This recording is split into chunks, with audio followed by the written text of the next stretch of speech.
Alright, people, in the next match, we get Sin Cara, well, fake Sin Cara, alright, versus Jack Swagger.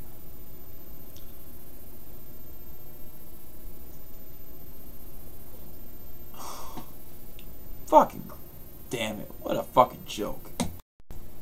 You know, this match got like no airtime to begin with, but on the beginning of everything here, this is not even the real Sin Cara here. This is an imitation Sin Cara.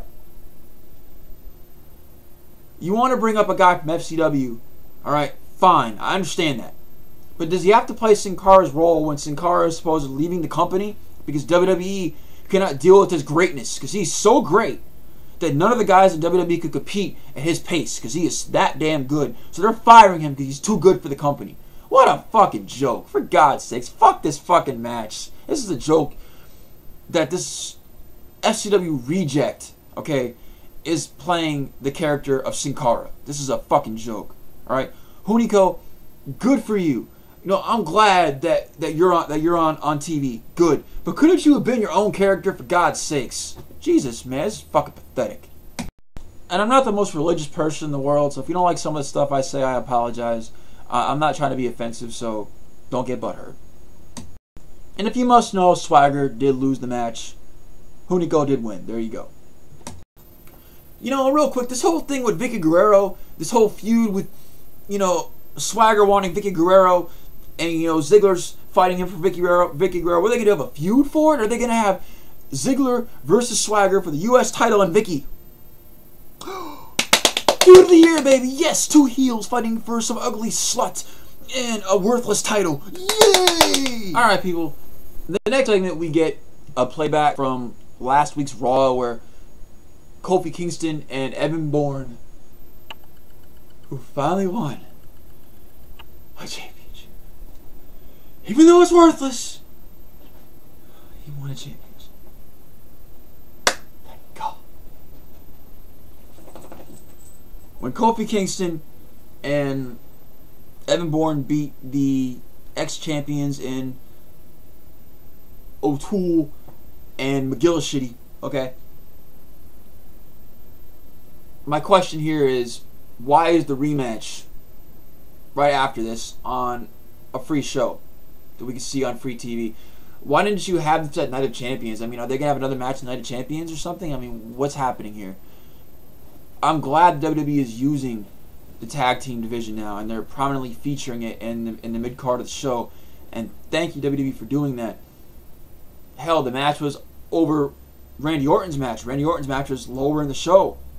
That speaks enough for me right there that they are trying to put some meaning in the tag team division now. It looks like it. And they might be bringing in the Kings of Wrestling and whatnot, so I'll have to see what happens there.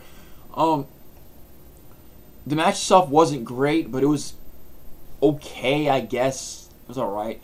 But at least they're featuring the tag teams on television. I just wish they would have put this match at Night of Champions. I'm just saying, this shouldn't be on free TV. It's a title match. Oh, by the way, the fans announced that their name is Air Boom.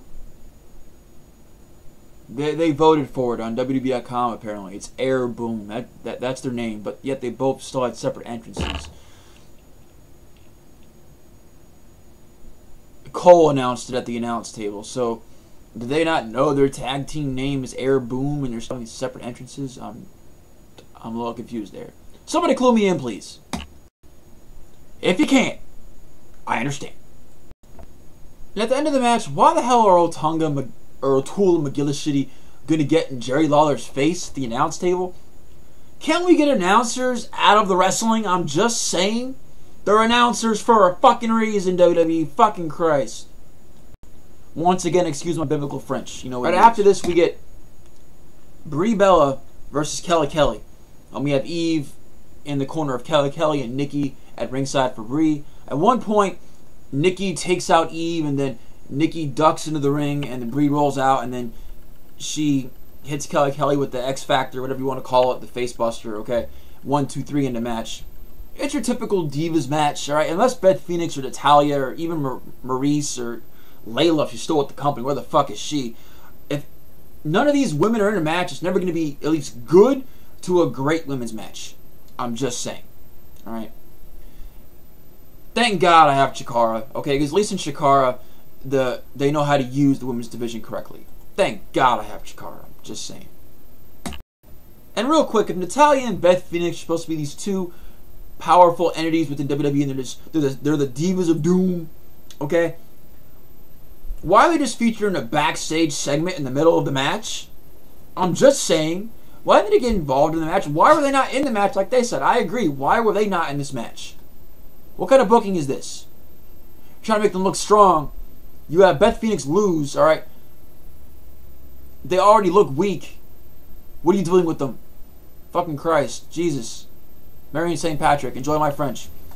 And we couldn't go without WWE Studios. The most worthless piece of shit thing WWE could ever come up with in terms of making money other than XFL. Triple H is a new movie. It's called Inside Out. Yay! Who gives a shit? I don't care. Whatever. Who gives a fuck? Going on. We get the main event. CM Punk and Sheamus versus Henry Christian. Alright, now since I've already went off on what I think about this bullshit match and its booking and everything of that nature, I'm just going to go ahead and talk about the match itself. The match itself was kind of horrid in my opinion. It wasn't bad. I guess it was okay, if you want to say that. You have Christian getting pinned by John Cena. So Christian, who's not even been in this match, has no momentum going into Tuesday. So what makes me think in the back of my head now that Christian has any chance at all, if I even thought he had a chance before, that he has any chance of beating Randy Orton on Tuesday? Randy Orton's got momentum going in. Christian don't. Does Christian ever have momentum? No. The match wasn't great. Like I said earlier, because I'm not going to go any further on the booking of this. It was just complete crap. It made no sense. It was nothing but a clusterfuck. But overall, the show entertained me. If I look at the whole show, it did entertain me. And before I, get into my grading of the show, I want to mention something real quick. Is at the end of this match, you have CM Punk and Triple H having a backstage segment, and Triple H got off the phone with, the board, and it's no longer Punk versus Nash. It is Punk versus Triple H. Alright, considering I'm not very happy with the direction WWE is going here with the whole CM Punk thing, I personally think Del Rio should never cashed in on CM Punk. CM Punk should have walked out of SummerSlam. He should have walked out the goddamn title, but he didn't. This whole Kevin Nash Triple H thing, where they're trying to put him over even more, I guess is what they're trying to do. So he better beat Triple H at Night of Champions. Alright.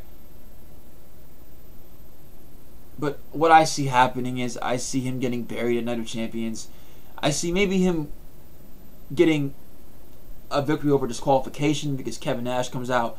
And we have like a reforming of the Clique, I guess you could say. Who knows what the fuck's going to happen. They'll have to see what happens.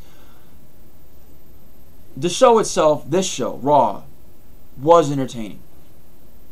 It's just that the booking, in some senses, was very bad.